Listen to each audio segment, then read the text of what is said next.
Welcome back, guys. In this video, we'll be looking at tan graph and its property. In our previous videos, we talked about sine graph and its properties, then cosine graph and its properties. Now we'll be looking at tan graph and its properties. Now, this is the axis of tan theta, while this is the axis of theta. So x-axis is for the angle, while the y-axis is for tan theta. Now, this is how your tan graph look like, and as usual, it's not drawn to scale. You can see this is kind of rough, but I will explain all what this means in this video. Now, starting with this point, this simply means that the tan of 0 is equal to 0.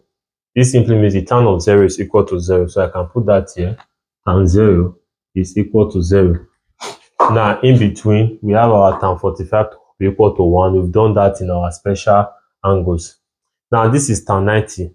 You can see that if this being the 90-degree mark, tan 90 will not touch any part, or your graph will not touch any part of this tan of this 90 degrees. So if your graph were to be touching, let's say, this part, it means that tan 90 has a value.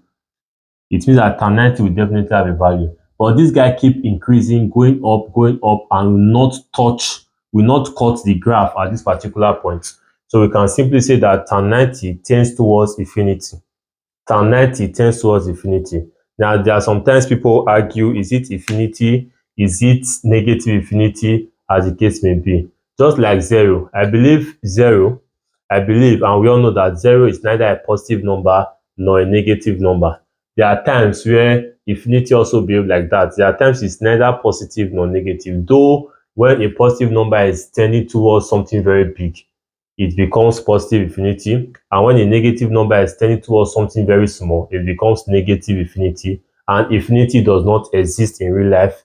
It's just what we assume to be the extent to which numbers can get to. So infinity does not fall under the set of real numbers. Now, we can agree that if it's going up, it is tending towards infinity.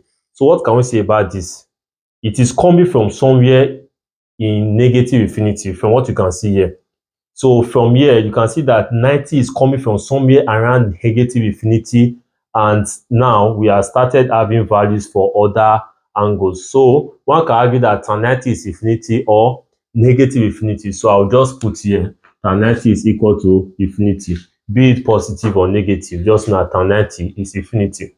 Then you have your 180 degrees. Tan 180 degrees is equal to 0. Then you have your tan 270 degrees. Behave exactly the same way. Infinity, negative infinity. So we'll just put infinity.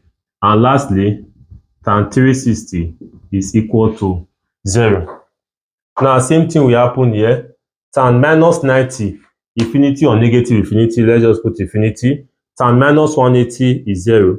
Tan minus 270. Tan minus 270 is infinity or negative infinity. Tan minus 360 is 0. Now, let's talk about odd functions, even functions like we did for sine graph and tan graph. Now, to do that, since we don't have any values here to check tan 45 and tan negative 45, so what we'll do in this case, just take a look at the graph. You can see that between 0 to 90, tan theta is positive, obvious. Between 0 to 90, tan theta is positive.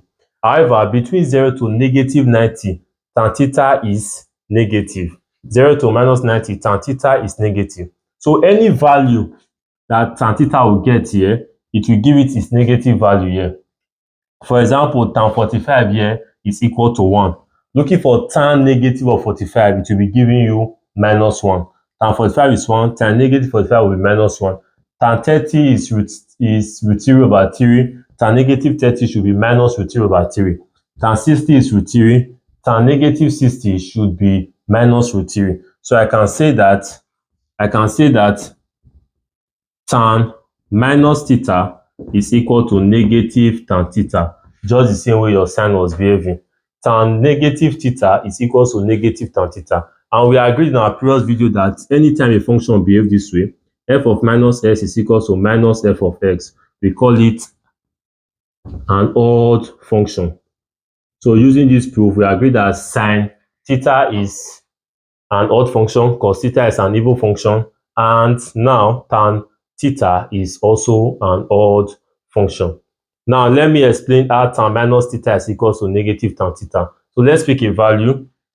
Not quite long, I said that tan 60 is equal to root 3 and tan minus 60 is equal to negative root 3. So you can see that tan minus tan 60 minus tan 60, if tan 60 is root 3, minus tan 60 should be equal to minus root 3. So I simply multiply both sides by a negative 1. Tan 60 root 3 minus tan 60 is minus root 3. And what is another value for minus root 3? Tan minus 60. Minus root 3 is also tan minus 60. So in place of minus root 3, I can replace that with what? Tan minus 60. Tan minus 60 is also negative root 3, and this is equal to negative tan 60. So therefore, tan minus theta is equal to negative tan theta, making this an odd function. Now lastly, let's assume we're given a question like this. Find the value of tan negative 135 degrees. First thing first, we agree that when you have tan negative 135, this should give me a negative tan 135. So tan negative 135 is negative tan 135. Now 135 falls in what quadrant? Second quadrant. And in second quadrant, we work with 180 minus theta. So this is 180 minus 135, and that will give me 45 degrees. So tan 135 or your 135 degrees is equivalent to 45 degrees. Now the next question you ask yourself, tan in the second quadrant, is it positive or negative? Tan in the second quadrant is negative. Tan in the second quadrant is negative. Tan in the second quadrant is negative. So I can simply write here, and you can see it here from the graph. Tan in the first quadrant is positive. Tan in the second quadrant here is negative. Look at the second quadrant from 90 to 180. Obviously, it is negative. Tan in the third quadrant is positive. Tan in the fourth quadrant is negative. So if tan in the third quadrant is negative, I can write that tan 135 degrees is equivalent to negative tan 45 degrees. Now what is tan 45? 1. So your negative 1 should be minus 1. However, we are not looking for tan 135. We are looking for negative tan 135. So the negative of tan 135 is simply minus 1, which is equal to positive 1. Now let's check here. We have a negative 135 here. Negative 135 will fall between negative 180 and negative 90. So you can see that between negative 180 and negative 90, my tan is what? Positive. Hence a positive number. So that's why we'll be drawing the curtain on tan graph and its properties. In our next video, we'll be looking at some trig identities, deriving some of the trig identities that most of you will know or most of you don't know. So thanks for watching this video. If you enjoyed the video, kindly use the like button, and if you've not subscribed, please do so. See you guys in my next video.